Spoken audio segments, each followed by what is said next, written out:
vamos lá, vamos tentar fazer isso rápido porque provavelmente não vai ser indolor. Então, solta a música!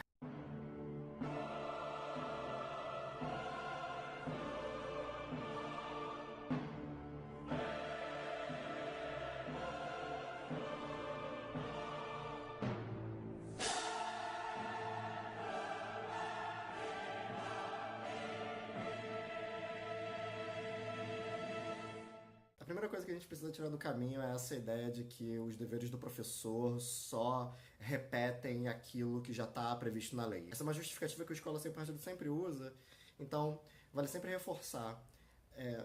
Não importa se a gente está seguindo pela Constituição ou por tratados internacionais assinados pelo Brasil.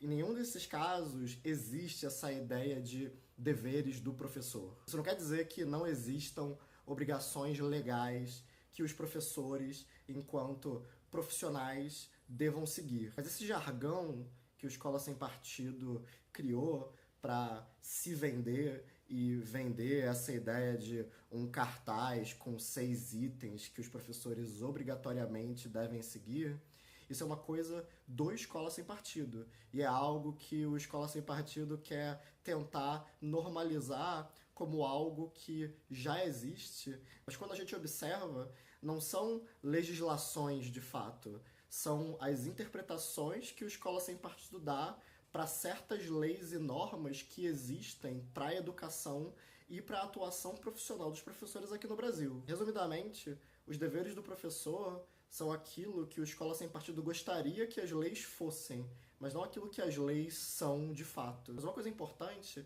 é que os deveres do professor sempre serviram para dar uma aparência mais moderada e um tom mais palatável para o Escola Sem Partido. Para quem quer de paraquedas na discussão sobre o Escola Sem Partido e dar uma lida superficial no cartaz e nos itens dos deveres, aquilo não parece nada demais. Muito pelo contrário, algumas das coisas que estão nos cartazes até parecem interessantes e pertinentes em certos casos. Isso é proposital. É com o cartaz dos deveres do professor que o Escola Sem Partido quer justamente passar essa aparência de que ele é muito mais moderado do que na verdade ele é. Mas quando a gente lê com mais atenção, a gente percebe que, na verdade, os deveres do professor eles só repetem a mesma lógica violenta e autoritária do Escola Sem Partido, mas com um outro tipo de vocabulário. Por exemplo, os 2 primeiros itens do cartaz eles são mais sutis na mensagem que eles querem passar.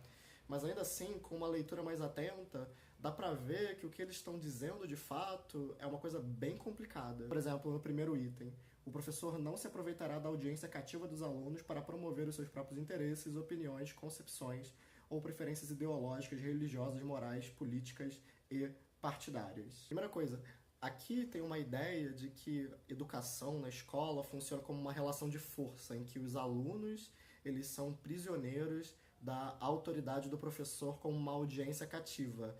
De novo, isso é uma coisa do Escola Sem Partido. Não existe nenhuma legislação regulamentando isso. Audiência cativa não é uma expressão que exista dentro da legislação sobre educação aqui no Brasil. Além do que, isso foge completamente da realidade de sala de aula. O professor ele não tem esse poder mutante de exercer um controle total sobre os estudantes. Então, esse primeiro item, ele serve muito mais para mostrar como o Escola Sem Partido gostaria que a escola fosse. O Escola Sem Partido gosta de pensar que a escola é esse instrumento para que os pais, através dos professores, possam controlar seus filhos. Desde que os professores eduquem de acordo com o que os responsáveis ou os pais querem, né? Então, essa é a educação que o Escola Sem Partido acha que é a educação ideal. Mas, de novo, isso é como o movimento acha que a escola funciona, não como ela funciona de fato. Então, quando a gente vai para o item 2, a gente vê: o professor não favorecerá nem prejudicará os alunos em razão de suas convicções políticas, ideológicas, morais ou religiosas ou da falta delas. É que a gente precisa tomar cuidado, porque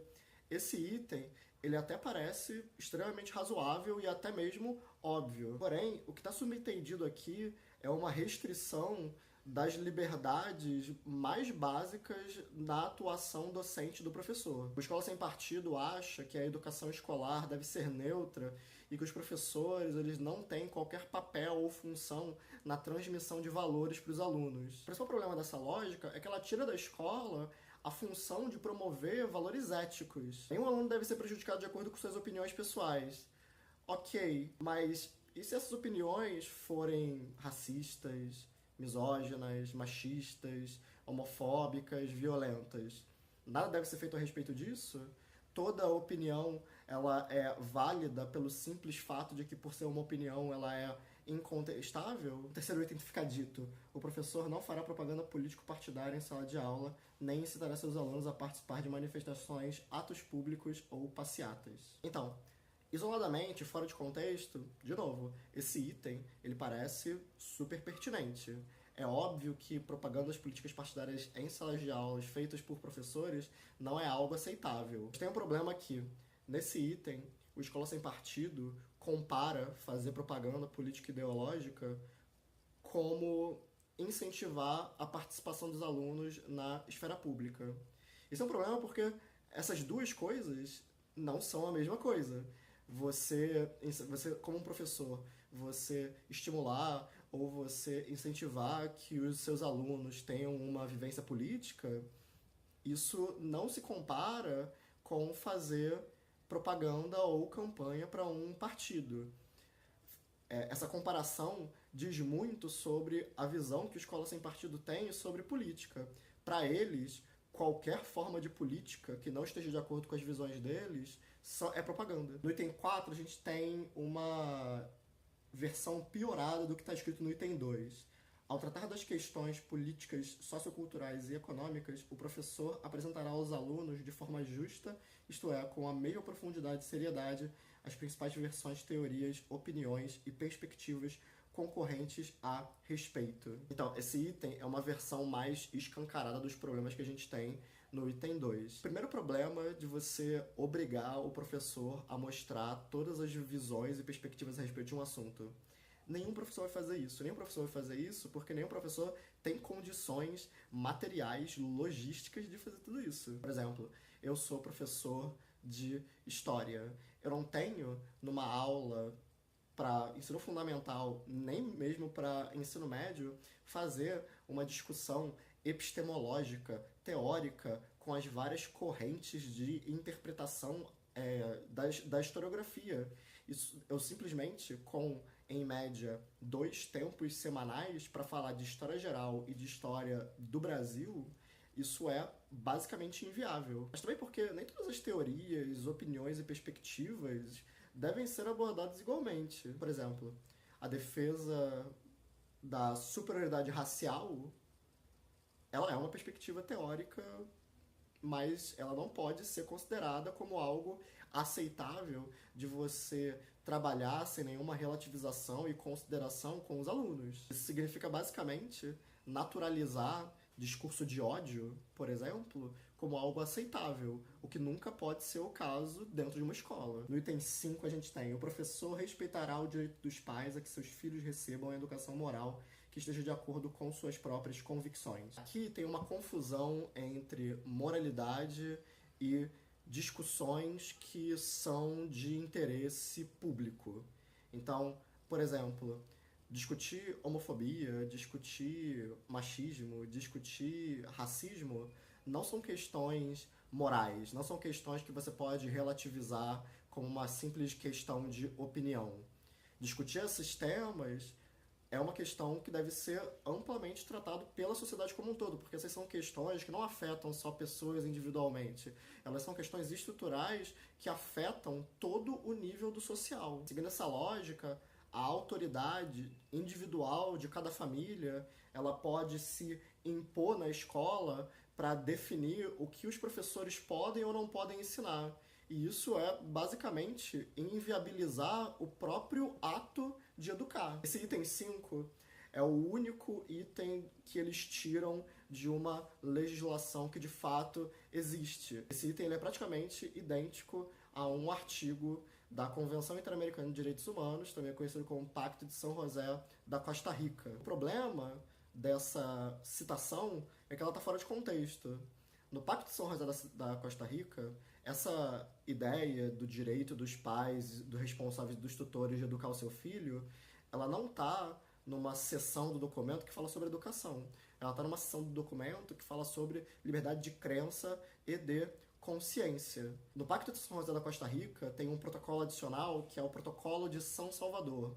Nesse protocolo, onde você tem um item específico para falar sobre educação, eles falam, por exemplo, que a educação escolar nos países signatários dos tratados deve ser uma educação voltada para, dentre várias coisas, direitos humanos. Então, quando a gente está falando aqui do direito dos pais de educarem os seus filhos, a gente está falando de um direito individual, mas o direito de acesso a uma educação escolar pública ou privada é um direito que funciona de acordo com outros pressupostos. Então, para fechar no item 6, o professor não permitirá que os direitos assegurados nos itens anteriores sejam violados pela ação de terceiros dentro da sala de aula. Esse item é o mais bizarro de todos, porque ele imputa ao professor a função de garantir o cumprimento da lei. É quase como se o professor ele assumisse o papel de um defensor público ou de um promotor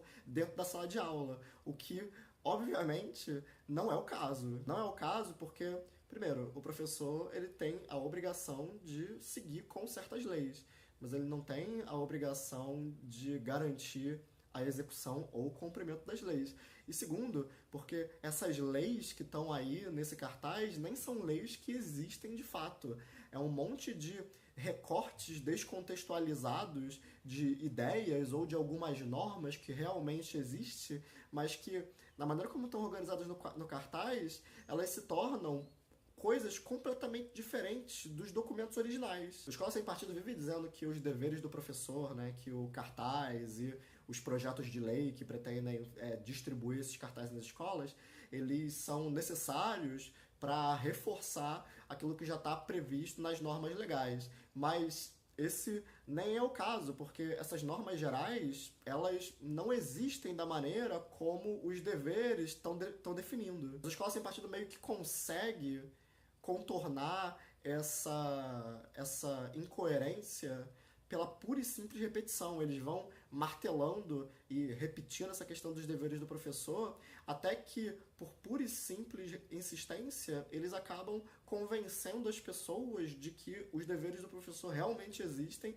e de que eles são realmente necessários. Foi aquele boato do WhatsApp que acaba viralizando no grupo da família, onde pela simples insistência daquele negócio ficar circulando o tempo todo, isso acaba gerando uma dissonância cognitiva, onde você acredita naquele boato não porque ele tenha alguma verossimilhança, mas você acredita naquele boato porque aquele boato diz algo em que você quer acreditar. E isso é muito importante para a gente lidar com os deveres do professor e com a Escola Sem Partido. O primeiro passo para a gente combater um boato é tratá-lo por aquilo que ele é, não como uma opinião que tem tanta validade quanto as outras. A gente pode ter um monte de opiniões polêmicas que talvez até mereçam o benefício da dúvida, mas a Escola Sem Partido e os deveres do professor com certeza não são uma dessas.